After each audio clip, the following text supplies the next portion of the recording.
नमस्कार दोस्तों, आपका स्वागत है अपने YouTube चैनल PFP में। वीकली Q&A सेशन की शुरुआत करते हैं। सबसे पहला क्वेश्चन है क्लीन साइंस और SBI कार्ड का बाइंग लेवल क्या होना चाहिए। तो क्लीन साइंस तो फिलहाल ही लिस्ट हुआ है। ऐसे स्टॉक में मैं शुरुआत के लिए वेट करना ज़्यादा पसंद करता हूँ। SBI कार्ड के बारे में बात करें तो अभी भी आप एक्यूमुलेशन कर सकते हैं, लेकिन अगर 920 के नीचे मिल जाता है तो सोने पे सुहागा वाली बात हो जाएगी। ईवी सेगमेंट में से अगर किसी एक स्टॉक को सिलेक्ट करना है तो कौन सा होना चाहिए। देखिए, एक स्टॉक को सिलेक्ट करना तो मुश्किल हो जाएगा, लेकिन अगर मुझे दो स्टॉक सिलेक्ट करना है तो मैं टाटा एलेक्सी और केमिकल को सिलेक्ट करना ज़्यादा पसंद करूंगा। नेक्स्ट क्वेश्चन है एफले इंडिया मेरे बाइंग प्राइस से 13% नीचे है, तो क्या हमें लॉस बुक करना चाहिए और दूसरे किसी शेयर में शिफ्ट होना चाहिए। तो देखिए, एफले अच्छी कंपनी है, शेयर में अच्छा रनअप हो चुका था, इसलिए कंसोलिडेशन चल रहा है। गिरावट ऑफकोर्स देखने को मिलने वाली थी। लॉन्ग टर्म के लिए लिया है तो कंटिन्यू कीजिए। अगर आपने शॉर्ट टर्म के लिए लिया है तो ऑफकोर्स आपको स्टॉप लॉस को फॉलो करना चाहिए और नेक्स्ट ट्रेड में एंटर होना चाहिए।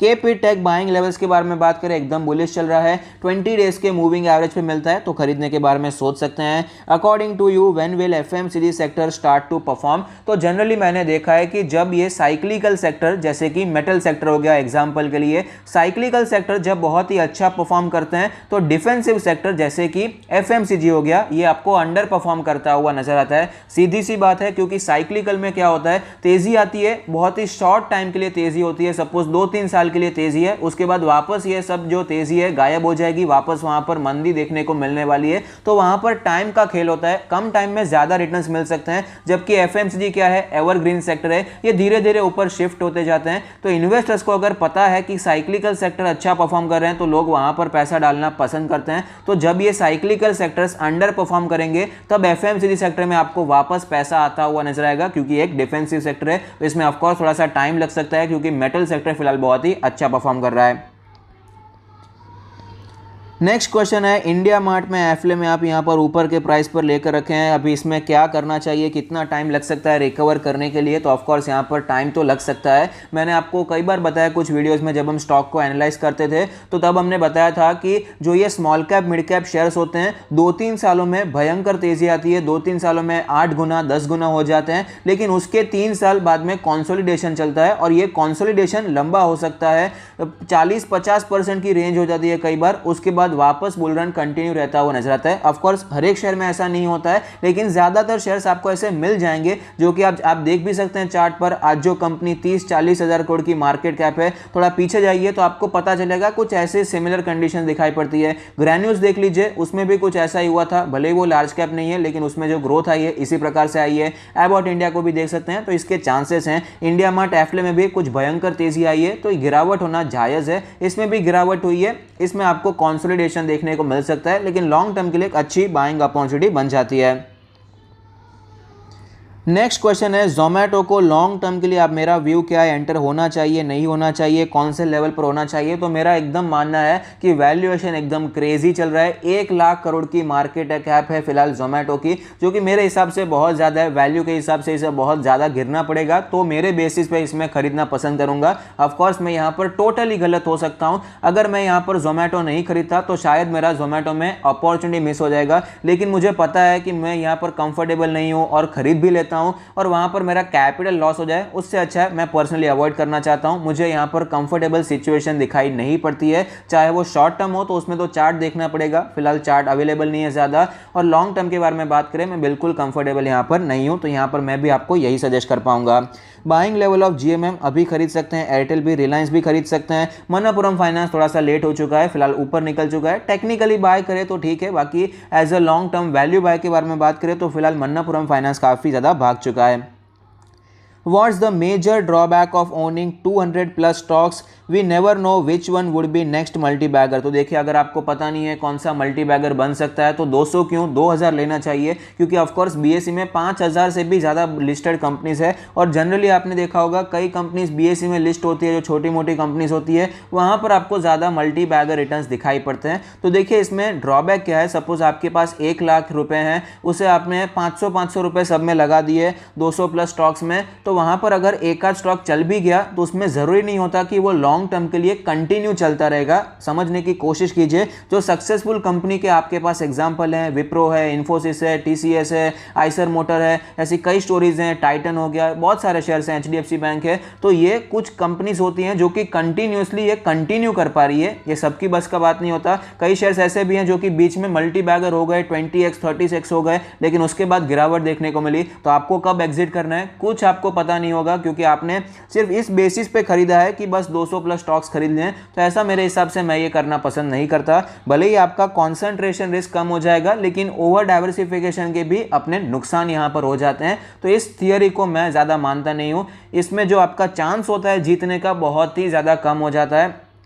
अगर आपका कोई एक स्टॉक है, 500 रुपये आपने निवेश किए थे, उसका अगर आपका 5000 भी हो गया, 10 गुना हो गया, मैं चलो ये पकड़ता हूँ 500 रुपये का आपका 50,000 भी हो गया, तो बाकी के स्टॉक है उसमें 200 में से कई ऐसी कंपनीज होगी जो कि जीरो हो जाएगी, कुछ नहीं कर पाएगी। तो एट लास्ट आपका जो रिटर्न है वो आपने जो टोटल इन्वेस्टमेंट किया है 1 लाख रुपए का, उसके ऊपर कैलकुलेट होगा। उस हिसाब से आप कैलकुलेट करेंगे तो शायद 10 साल 15 साल में आपका पैसा 1 लाख से बढ़कर ज़्यादा से ज़्यादा 6-7 लाख 10 लाख हो सकता है। अगर सेम आप यहाँ पर 20 कोई अच्छी कंपनी, ब्लू चिप कंपनी खरीदते हैं, तो वहां पर भी 10-15 सालों में आपके पैसे इजीली 15%, 18%, 20% के CAGR से ग्रो हो सकते हैं। नॉर्मली अगर आप इंडेक्स फंड में भी इन्वेस्टमेंट करते हैं तो भी इतनी ग्रोथ आपको इजीली मिल जाती है। और ऑफ कोर्स 200 स्टॉक में डाला है तो उससे अच्छा है कि निफ्टी 200 का अगर इंडेक्स फंड आता है उसमें डाल दीजिए, सेम बात हो जाती है। नेक्स्ट क्वेश्चन है, since IPO of Glenmark life sciences is on the cards, will it be benefit to parent company? Glenmark pharma मेरे हिसाब से ऑलरेडी काफ़ी ज़्यादा बेनिफिशियरी हो चुका है, अच्छी तेज़ी ऑलरेडी देखने को मिली है। आप देख पाएंगे कंटिन्यूसली ऊपर जा रहा है। मैंने एक वीडियो में बताया था कि 700 रुपये का लेवल आ सकता है, हमें 689 का लेवल देखने को मिला, तो वहाँ तक ऑलरेडी स्टॉक पहुँच चुका है। तो इससे अभी थोड़ा सा यहाँ पर गिरावट भी हो सकती है, करेक्शन भी हो सकता है, लेकिन इन द लॉन्ग रन मेरे हिसाब से एक अच्छा हमें सिचुएशन दिखाई पड़ती है ग्लेनमार्क फार्मा के लिए। लेकिन शॉर्ट टर्म के बारे में बात करें तो ऑलरेडी सब कुछ मेरे हिसाब से फैक्टर्ड इन हो चुका है।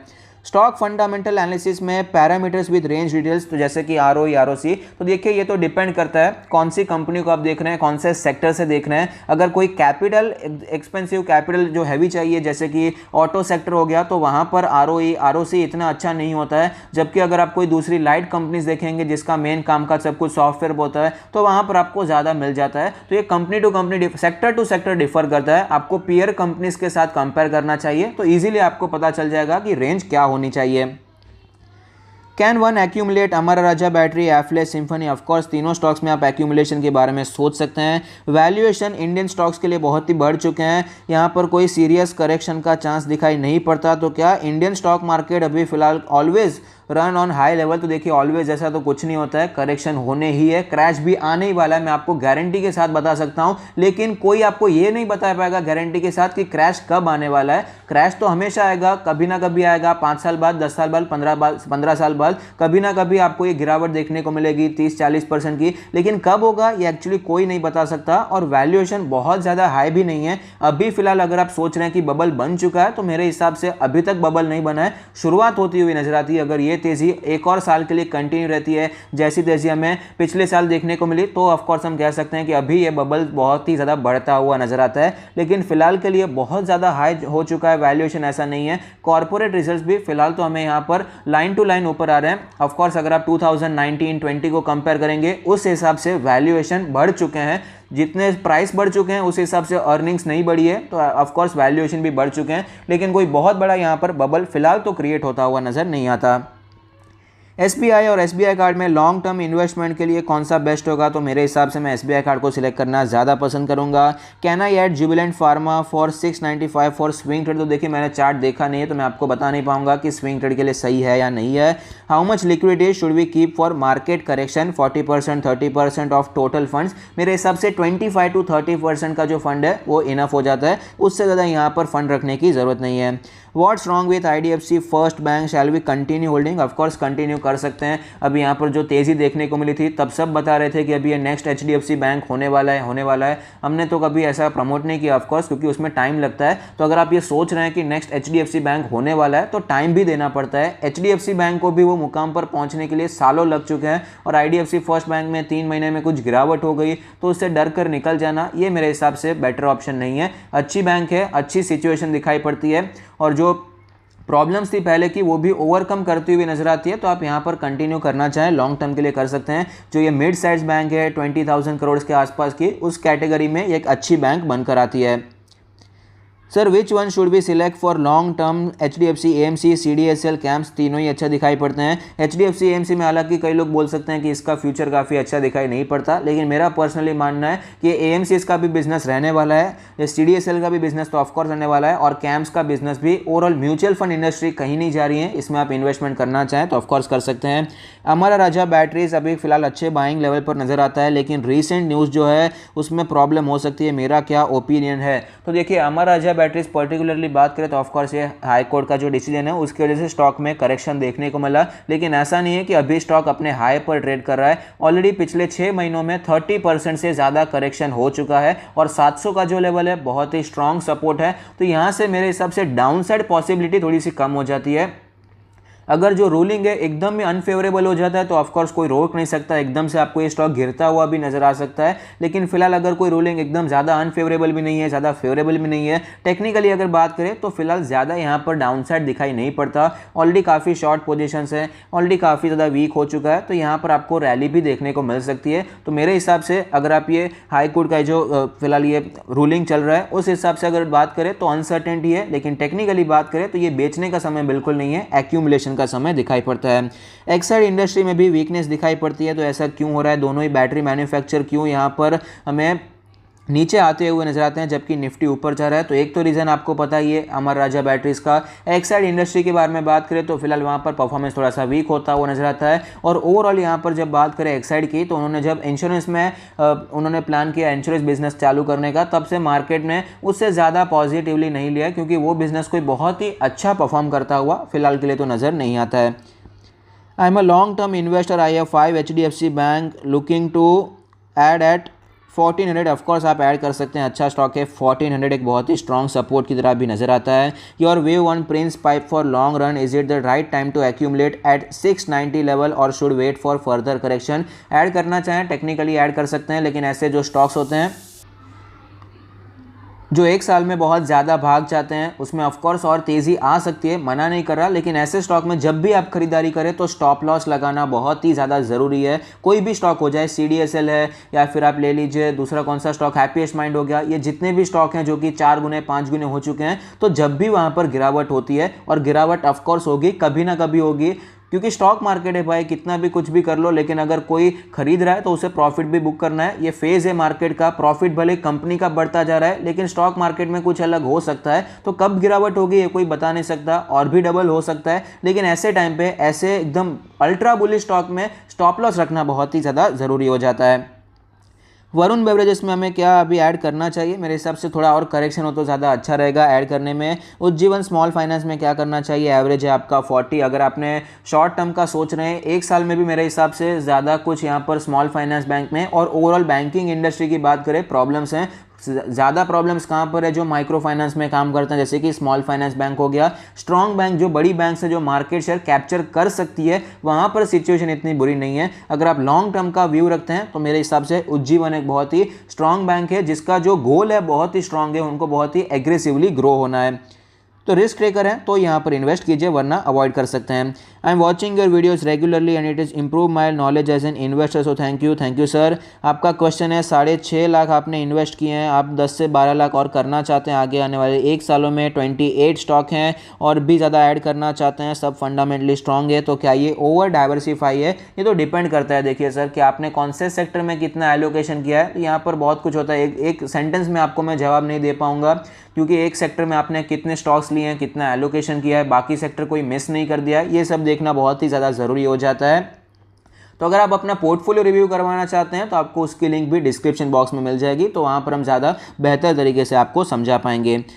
Hello sir, kindly suggest best tyre stock for long term. Best tyre stock के बारे में बात करें, कई अच्छी कंपनीज हैं, लेकिन ज़्यादातर कंपनीज में आपको कर्जा दिखाई पड़ता है। BKT इंडस्ट्री ऑफकोर्स एक अच्छा स्टॉक है, फंडामेंटली काफ़ी अच्छी है। टायर में ये काफ़ी अच्छा स्टॉक है जिसमें आप इन्वेस्टमेंट कर सकते हैं। तत्व चिंतन में अगर अलॉटमेंट नहीं मिलता तो क्या करना चाहिए? लिस्टिंग डे पर खरीदना चाहिए, नहीं खरीदना चाहिए? क्योंकि आपको लॉन्ग टर्म के लिए खरीदना है। तो मैं पर्सनली यहाँ पर जब भी कोई नई कंपनी लिस्ट होती है तो एकदम तुरंत नहीं खरीदता, थोड़ा चार्ट डेवलप होने देता हूँ, क्योंकि वहाँ पर शुरुआत में वॉलेटिलिटी ज़्यादा ज़्यादा दिखाई पड़ती है, जिसके कारण कई बार हम खरीदते हैं लेकिन बाद में सपोर्ट नहीं पता होता, रेजिस्टेंस नहीं पता होता। तो यहाँ पर मैं इसलिए भले ही लॉन्ग टर्म के लिए लेता हूँ, फिर भी मैं ये थोड़ा टाइम हो जाए स्टॉक मार्केट में लिस्ट हुए ये देखना ज़्यादा पसंद करता हूँ, क्योंकि आईपीओ के टाइम पर आपको जो भी कंपनी लिस्ट होती है उसके अच्छे नंबर्स ही आपको दिखाई पड़ते हैं। लॉस मेकिंग कंपनी अभी फिलहाल जोमेटो का आईपीओ आया था, फिर भी उसकी अच्छी बातें ही आती है कि अभी इनका जो क्लाउड किचन बनने वाला है, ये इनका डेटा है, ये करने वाले हैं, वो करने वाले हैं। आईपीओ के टाइम पे माल बेचना है तो अच्छी चीज़ें वो बताते हैं,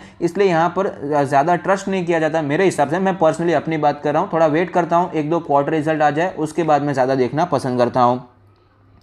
एफले इंडिया, प्रिंस पाइप के बारे में तो बात हो गई है। सुमितोमो के बारे में बात करें, इसके बारे में भी हमने डिटेल डिस्कशन कुछ दिनों पहले किया है। स्टॉक बहुत ही अच्छा है लॉन्ग टर्म के लिए मेरे हिसाब से। पीआई इंडस्ट्री, इन सब लेवल का कामकाज, अच्छा कामकाज हमें इनका होता हुआ नजर आता है, तो लॉन्ग टर्म के लिए इसमें आप खरीदने के बारे में ऑफकोर्स सोच सकते हैं। एसटीसीजी टैक्स क्या ज़ेरोदा से डायरेक्ट होता है, आपको ये खुद करना पड़ता है। एफ आई या फिर अपने अकाउंटेंट से सीए से करवाना पड़ता है। If I earn 2.4 lakh 1 year, I have to of course you have to pay the tax. Buying level for IGL, IEX. IGL फिलहाल कॉन्सोलिडेट कर रहा, थोड़ा खरीदना चाहें तो यहाँ पर आप खरीदने के बारे में सोच सकते हैं। थोड़ा और नीचे आता है तो और भी अच्छा रहेगा, क्योंकि फिलहाल ये कॉन्सोलिडेट कर रहा था, वहाँ पर अच्छी अपॉर्चुनिटी थी। अगर आपने मिस कर दिया तो कोई बात नहीं है, उसी रेंज में आता हुआ नजर आता है। आईएक्स के बारे में बात करें तो फिलहाल तो ऑलरेडी काफ़ी भाग चुका है, अगर 10-15% का करेक्शन होता है तो खरीद सकते हैं। रिलायंस में एक्यूमुलेशन किया जा सकता है। पीजीएचएल में भी ऑफकोर्स आप एक्यूमुलेशन करने के बारे में सोच सकते हैं, ऑलरेडी काफ़ी ज़्यादा नीचे आता हुआ नजर आया है। छोटी छोटी क्वांटिटीज़ में धीरे धीरे एक्यूमुलेट करने के बारे में सोचा जा सकता है।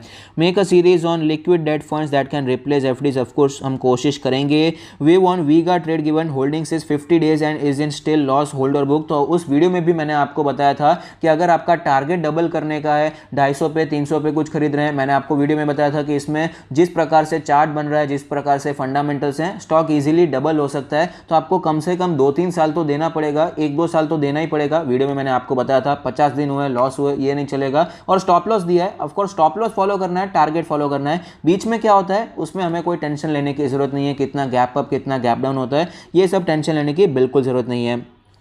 आप टेलीग्राम मेंबरशिप में शिफ्ट होना चाहते हैं तो प्रोसीजर सेम है। आपने जो वो वीडियो देखा है टेलीग्राम वर्सेस यूट्यूब, उसमें जो हमने आपको प्रोसीजर बताया वो सेम प्रोसीजर आपको फॉलो करना है। Is it possible to make 15 to 20% consistent return with swing trading in cash market?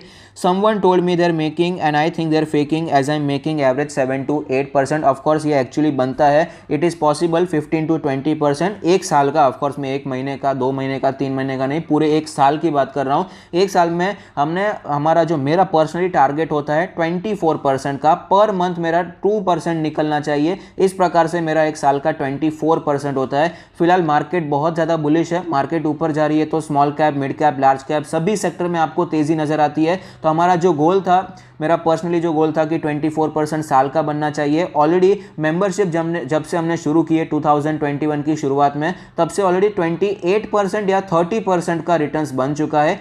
उसमें बहुत सारी चीज़ें होती है, इक्वल डिस्ट्रीब्यूशन करना होता है। अगर आपके पास 1 लाख का कैपिटल है तो हर एक ट्रेड में आपको 10-10 हज़ार डालना है, ऐसे आपको करना पड़ता है। एक में आपने ज़्यादा डाल दिया, दूसरे में कम डाल दिया, तो ये नहीं चलेगा। कुछ रूल्स होते हैं, वो फॉलो करेंगे तो अच्छी तरीके से रिटर्न्स बनते हैं। तो ऑफकोर्स 1 साल में कोई 20% रिटर्न बनाना मुश्किल नहीं है, लेकिन एक चीज़ है, मार्केट ऊपर जानी चाहिए, क्योंकि स्विंग ट्रेडिंग में आप नीचे के साइड प्ले नहीं कर सकते हैं। जब मार्केट नीचे आती है, डाउन ट्रेंड में होती है, तो ऊपर जाने वाले स्टॉक्स आपको बहुत ही कम मिलेंगे। और उसमें भी अगर कोई ऐसा मिल जाता है, मार्केट का कंडीशन ही नीचे है, तो जल्दी से वहाँ पर प्रॉफिट बुकिंग आने के चांसेस भी बढ़ जाते हैं।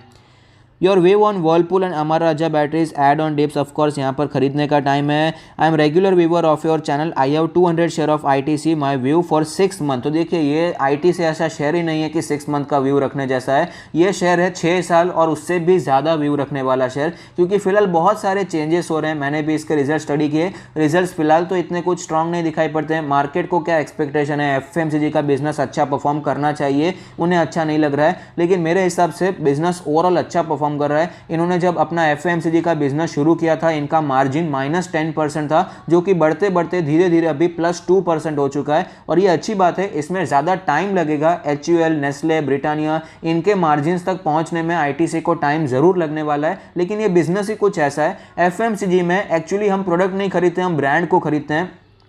आप ब्रांड की वैल्यू करते हैं तो ब्रांड जितनी ज़्यादा फेमस होगी, जितने ज़्यादा लोगों को ये ब्रांड के बारे में पता होगा तो उसकी वैल्यू बढ़ती जाएगी। आईटीसी वाले महंगा कर सकते हैं प्रोडक्ट, ये सारी चीज़ें भी पॉसिबल हो जाती है। लेकिन फिलहाल तो 10 साल ही हुए हैं, लोगों में अभी अवेयरनेस बढ़ाना है, इसलिए धीरे धीरे मार्जिन एक्सपांड हो रहे हैं। लेकिन मेरे हिसाब से थोड़ा लॉन्ग टर्म का विजन रखेंगे 10-20 साल का, तो आपको अच्छे मल्टी बैगर रिटर्न्स यहाँ पर देखने को मिल सकते हैं। और अगर यहाँ पर कुछ डीमर्जर होता है तो वो और भी ज़्यादा अच्छा हो जाएगा, और भी ज़्यादा रिटर्न्स आपको जो पर्टिकुलर एफएमसीजी का शेयर होगा वहाँ पर देखने को मिल सकते हैं।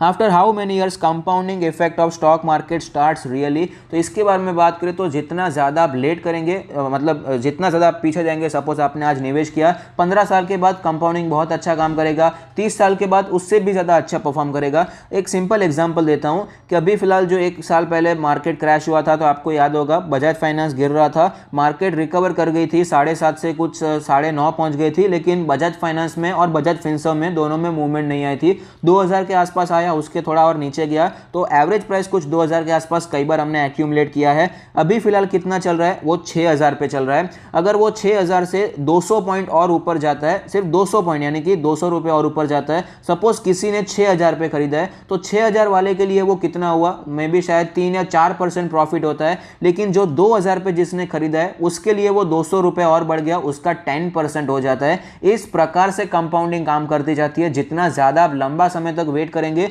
उस प्रकार से कंपाउंडिंग आपके फेवर में काम करती है। अगर 6000 से डबल होता है 12000, तो जिसने 6000 पे खरीदा है उसके लिए सिर्फ पैसा 2 गुना हुआ है। लेकिन जिसने 2000 पे खरीदा है, तो आप सोचिए कितना कंपाउंडिंग ऐसे काम करता है। जितना जल्दी इन्वेस्टमेंट करेंगे उतना ज़्यादा फायदा होगा। एक के लिए डबल हुआ है और दूसरे के लिए सीधा यहाँ पर पैसा 6 गुना हो चुका है। इस प्रकार से स्पीड में आपको कंपाउंडिंग काम करती हुई नजर आती है। तो जितना आप दूर जाएंगे उतना ज़्यादा कंपाउंडिंग होगा। इसमें टाइम पीरियड के बारे में बात करें तो एक्चुअली मेरे हिसाब से 10 साल के बाद ही ज़ोरों शोरों से कंपाउंडिंग काम करती है। अगर आपका जो मोटिव है, शेयर है आपका, अगर वो 3 साल में डबल हो जाता है, सपोज 4 साल भी ले लेते हैं, तो उस हिसाब से 1 लाख का हुआ 2 लाख, फिर आपको 8वें साल पे 2 लाख का 4 लाख। अभी तक आपको इतना मज़ा नहीं आएगा, लेकिन 10 साल 15 साल के बाद जो कंपाउंडिंग होगी बहुत ही स्ट्रॉन्ग कंपाउंडिंग आपको देखने को मिलेगी। What are your views on Jubilant Pharma and Vaibhav Global? दोनों ही डिसेंट स्टॉक्स हैं, मेरे हिसाब से इन्वेस्टमेंट करने के बारे में सोचा जा सकता है। Buying level for TCS HUL happiest mind, TCS HUL में आप खरीद सकते हैं, एज अ वैल्यू भी खरीद सकते हैं लॉन्ग टर्म के लिए। हैप्पीएस्ट माइंड्स के बारे में हमने चर्चा की थी। ऐसे स्टॉक जो बहुत ज़्यादा भाग जाते हैं, वहाँ पर आपको स्टॉप लॉस के साथ ही काम करना बहुत ही ज़्यादा ज़रूरी हो जाता है। I made an 80,000 loss in share market, how could recover that amount? तो देखिए यहाँ पर अभी आपका कैपिटल कितना है, और ये भूल जाइए रिवेंज ट्रेडिंग नहीं करना चाहिए कि अभी इतना लॉस हो चुका है इसे रिकवर करना है। सपोज आपके पास 1 लाख कैपिटल था, उसमें से 80,000 चला गया, अभी 20,000 को 80,000 बनाने में आपको इमेंस बहुत ही ज़्यादा रिस्क लेना पड़ेगा, तो ये सेफ नहीं है। ये भूल जाइए, अभी जो आपके पास कैपिटल है उससे जो आपका डिसेंट रिटर्न, जो आपकी नॉर्मल एक्सपेक्टेशन होनी चाहिए, रियलिटी जो होनी चाहिए, रियलिस्टिक एक्सपेक्टेशन, उसके साथ आपको काम करना चाहिए। Bajaj auto, hero MotoCorp buying range के बारे में बात करें, बजाज ऑटो फिलहाल थोड़ा और गिर जाता है तो मेरे हिसाब से अच्छा है। अभी फिलहाल पूरा निफ्टी ऑटो ही नीचे आ रहा है, ऑटो सेक्टर में मंदी चल रही है। इसके कारण अगर बजाज ऑटो थोड़ा और गिर भी जाता है, जिसके चांसेस हैं, ऑफकोर्स सेक्टर गिर रहा है तो ये भी गिर सकता है, तो और भी अच्छा होगा। हीरो मोटोकॉर्प में ऑलरेडी काफ़ी गिरावट हो चुकी है, आप एक्यूमुलेट करने के बारे में सोच सकते हैं। Newgen for long term के बारे में बात करें, एक्चुअली मैंने इसे बिल्कुल स्टडी नहीं किया तो मैं आपको अच्छे से जवाब भी नहीं दे पाऊंगा। तो यही था वीडियो। अगर आपको ये वीडियो अच्छा लगता है तो प्लीज़ कोई फीडबैक दीजिए। Thank you, stay happy, happy investing.